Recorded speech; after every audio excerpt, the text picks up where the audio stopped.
bring in Howard Beck. Let's see. I don't know. Is Howard still with us? Bleacher Report NBA senior writer. Good morning, Howard. How are you? I'm doing well, Dan. I don't speak French, so I hope you can translate to English for the rest of this.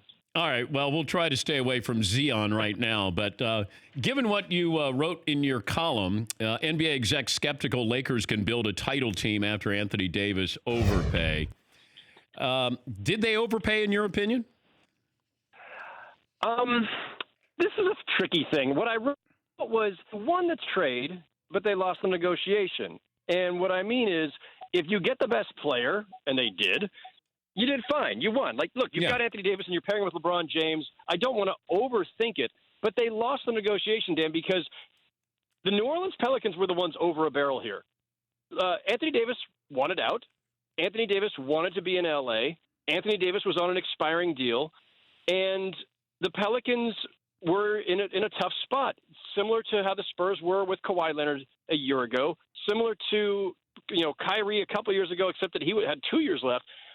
The Pelicans should not have had much leverage, but what they got was the Lakers' two best young players. And please, I don't want to hear anybody tell me that Kyle Kuzma is better than Lonzo Ball and Brandon Ingram. They got their two best young players. They got picks. They got the pick swap. They got the pick that could be either 2024 or 2025.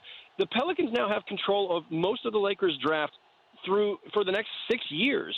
And they got, of course, number 4 tonight.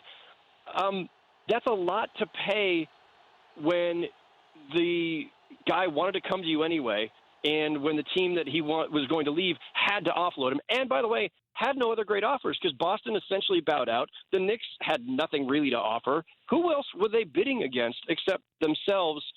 And, yeah, they lost the negotiation, but they got Anthony Davis. Well, let me go back to what you said where the Pelicans got their two best players. You don't think that Kyle Kuzma is better than Lonzo Ball or Brandon Ingram, or not even close? Kyle Kuzma is a really solid player who I think Laker fans in particular have elevated into Hall of Famer. Okay. he's a really good player, and he's a modern player. He's got all that athleticism and length and switchability, and he's good in the open court. And, look, he's a fine player. He may even become a very, very good player. And he might actually end up with a better career than the other two. Like, that's on the table. But come on, Lonzo Ball and Brandon Ingram are 21 years old each. They were the number 2 overall pick each for reasons. Lonzo Ball is already a supreme defender, and the Lonzo Ball-Drew Holiday backcourt could be just ferocious defensively. We know that Lonzo's a gifted passer. We know that he has one of the funkiest jump shots we've ever seen, and then that is going to have to get fixed someday. But it's too soon to say, well, he's injured, and so let's give up on him. And Brandon Ingram, well, he's been a little bit up and down for 2 years. That's how it goes for young guys in this league. And you still bet on the upside. And every other GM in this league would be betting on that upside. I like Lonzo a lot. I'm not a fan of his father's. I think if he didn't have his father, circling, hovering, we would look at Lonzo Ball a little differently. Sure. But the jumper is a big concern there, and I don't know if it's fixable because I'm amazed. I mentioned this, that as great as LeVar Ball tells us he is as a coach, he couldn't help his son come up with a decent jumper, and I don't know how you fix that now. If you're New Orleans, I got to have you at least be respectable and somewhat dangerous or guardable at the three-point line, and Lonzo is not that. So how do you fix what has been unfixable so far? Great question, and sometimes it just takes the right coach and at the right time. The Pelicans do have, I think he's still on staff, Mike Penberthy, former three-point specialist for the Lakers way back during my time covering them. And Penberthy is a very good shooting coach. He's worked with a number of guys in New Orleans. He worked with Ricky Rubio previously, and I know Rubio's been up and down, but to the extent that Rubio has improved in recent years, a lot of that started when Rubio was working with Penberthy in Minnesota when Penberthy was working there. So you listen, you hopefully are catching, if you're the Pelicans, you're hopefully catching Lonzo at a time when he's ready to embrace that part of it, where this is a second stage of his career now. The Laker years were meant one thing. Okay, new environment, new coach, new expectations, and it's sometimes that you just need to click to that different gear. And we see guys add things to their game over the course of their first 5 to 10 years in the league, and sometimes they just weren't ready to do things on day one that they're ready to do in year 3. So we prejudge, we put these guys in a box, and we say, well, this is just who he is. He can't shoot. Mm-hmm. Okay, well, he can't right now. It doesn't mean it's forever broken. We'll see. And, I think that Ball and Ingram is a pretty nice return in addition to all those picks, given where the Pelicans were with the Anthony Davis situation. And I think Lonzo out of L.A. is going to help him considerably get away from his dad and be able to just play basketball. I think that he'll be a great teammate for everybody else in that lineup. And I love the backcourt there. And I hope that Ingram is healthy because Zion is contagious. He's infectious with that personality and wanting others to succeed. And I think they have a chance to have something really fun there. But also with that number 4 pick overall, what do you think the Pelicans are going to do with that pick they got from the Lakers? I really am curious to see that myself. I suspect that they will be flipping it. Maybe not immediately, but eventually. There's too much noise not to believe that. There's been speculation that they might even try to jump up to number 2 and steal R.J. Barrett from under the Knicks' nose. Barrett and Zion obviously close, and maybe that would be a nice comfort zone for Zion to have. Here's what I'm more curious about, Dan. Big picture. What is David Griffin planning here? Because you've got Zion, who's a very exciting young player. He's not going to win you games by himself in year 1 or maybe even year 2. That's the history of the league. Youth does not generally win. But Drew Holiday is an excellent point guard or excellent guard, period, whether you play him on the ball, off the ball. And so are you – if you're going to a full rebuild, I would get value for Drew Holiday and flip him. But if you're actually what you're looking to do is build a winning team right now around Zion and not have him to have to go through that usual struggle of the first 3 years where you're the only guy carrying it all and you've got all these expectations and young guys around you, you could build a more veteran team or a blend of veterans and youth. And it's what they kind of have right now. So if you're holding on to Drew and if you're holding on to Lonzo and Ingram and not immediately turning around and flipping them, and I don't know what the intent is there, do you want to flip that number 4 pick to get veteran help? Or are you flipping it for other rookies? I'm more curious about what the big picture goal is here. Are you trying to win right away and keep this team relevant and exciting because it's a tough market? Or are you going to look for more of a slow build? And that's the real question, I think, for the Pelicans. He's Howard Beck of Bleacher Report, and his latest column, NBA execs skeptical Lakers can build a title team after Anthony Davis overpay. Howard, you end your column this way, but the Lakers are living for today, for the thrill of James Davis alley-oops and the promise of another finals run or 3. James made the Lakers relevant again. Davis makes them legit. It'll take much more to make them champions. What do they need? Players, the rest of a roster.